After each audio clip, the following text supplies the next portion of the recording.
Welcome to High Infidelity, the best cheating videos on YouTube. If you enjoy this content, remember to subscribe and turn on notifications. Now let's get into the video. Fiancé left me due to my cancer diagnosis. I left her destitute.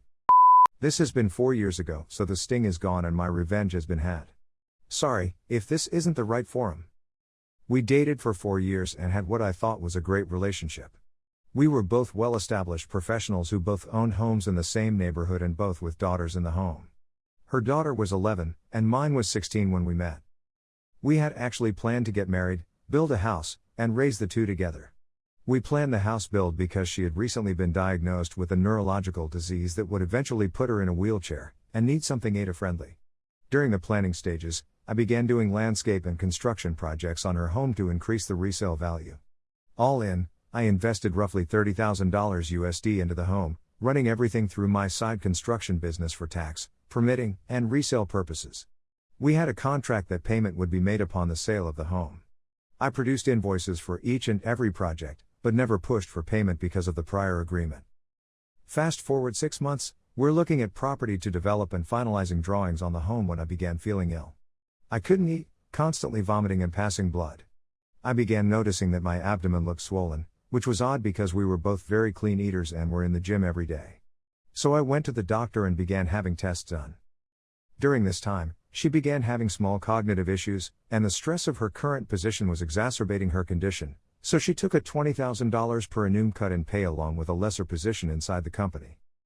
After a month or so of different tests, and a biopsy, it came back that I had a golf ball-sized tumor in my stomach, and would need to begin chemotherapy. So I began chemo and radiation treatments, which made me, expectedly so, extremely ill.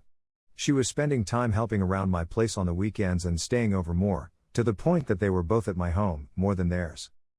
At this point, I suggested that we go ahead and put one of our houses on the market, and move in together until the new house was built. I have great supplemental insurance as well as a long-term illness plan, so using that coupled with the sale of one of our houses would push us through comfortably, and help ease the financial stress on her.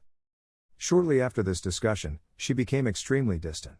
Her daughter wasn't coming down and hanging out with mine anymore, she had excuses for not getting together. She quit driving me to treatments and stopped staying over. She then dropped a bomb. A sentence that will forever be burned into my psyche: I love you, but I can't see myself taking care of someone this sick in the long term, and I don't think we should see each other any longer. In a text. It broke me. I won't lie. This was the first woman I had ever opened up to and planned a life with since my wife died when my children were 1 and 3. However, I tried to be mature about it. I forced myself to understand her position and to accept what I could not change. I calmly, the next day, gathered all of her things, packed them neatly, loaded them in my truck, and took them to her house to leave on the back porch while she was at work, in order to avoid any awkward exchanges. Walking around the back and under the porch cover, I sat down a box, and saw her in her back living room, on the couch having with a man that she had introduced to me as a lifelong friend. I had dinner and drinks with this man and his girlfriend. We had gone on vacation with them, as well. I never spoke of the incident with her, and simply sent her a text later, explaining that I would leave her things on my side porch to pick up at her convenience. I discovered 8 or 9 months later from his now ex-girlfriend, that they had broken up due to him confessing that he had been sleeping with my dating back to about the time we were finishing drawings on the new home. Now I'm revenge time. At this point, I had finished chemo and radiation for the time being and was feeling healthier. I was going through some much neglected paperwork when I ran across the file that contained $32,680 in unpaid, long overdue invoices, which were promptly sent to my attorney to begin lien proceedings on the home. It turns out that I couldn't have done this a moment too soon because she was set to put her house on the market. Coupled with interest over the course of, what was then, 19 months overdue, the invoices were hefty. That, along with the agreement of settling them when the house was sold in attorney fees, left her with roughly $10,000 after the sale of the home and settling her current mortgage. She promptly had to back out of the purchase of another home and moved in with her oldest daughter, Sil, and 2 grandchildren. She also had to leave her job and begin receiving disability. I ran into her a little over a year ago, and she looked as if she had aged 20 years, and was in the wheelchair we had talked about. We chatted cordially but briefly and I excused myself and went on with my day. A few days later, her younger daughter called me and spoke of my running into her mom, and could we hang out sometime. I gave a vague answer, thanked her for calling and again, went on with my day. The ex then called me a week or so later, and began apologizing for leaving me as she did. Again, cordial but short, I thanked her for calling and hung up. She began texting and this went on for several weeks until one she asked if I could ever see us rekindling what we had, to which I replied, I can't see myself taking care of someone so sick in the long term.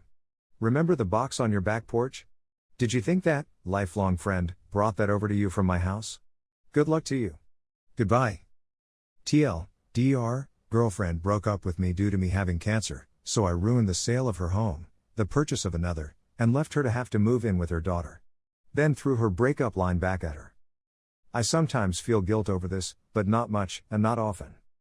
Now look at some comments. So this woman knows she is headed for a wheelchair and she has a man that not only doesn't care but is gonna help her have a home to accommodate a wheelchair and help care for her, and she dumps him so she can bang another guy who is cheating on his girlfriend. Talk about short-sighted. How progressive is her disease? Is she likely to die at an earlier age? Partially.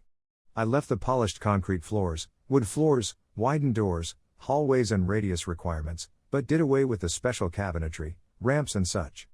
AITA homes do sell for a greater price but the demographic is lower, driving some sellers to accept a less than optimal offer in order to simply get from under it. That sounds like a pretty nice deal. Even if it can't be listed as an AITA home, it's a feature that realtors can mention and would be easier for someone else to convert it the rest of the way if needed, rather than build from the ground up. After a year and a half of caring for my mother in a house in no way, shape or form set up to handle disability, I swore my next home would be either AITA compliant or able to be made so. It will cost more, but the amount it will assist with daily life, even if it's just as you age and not necessarily because you are disabled, is so worth it. She definitely deserved it. Op was working to make her life easier, knowing that eventually she would be bound to a wheelchair. He was working to ensure that despite the fact that her life would be confined to a chair, she would still be afforded some comfort. He was willing to go the long route, and stay by her side because he had loved her. She left him when someone new came along, able-bodied and not sickly. She decided that she wanted better for herself.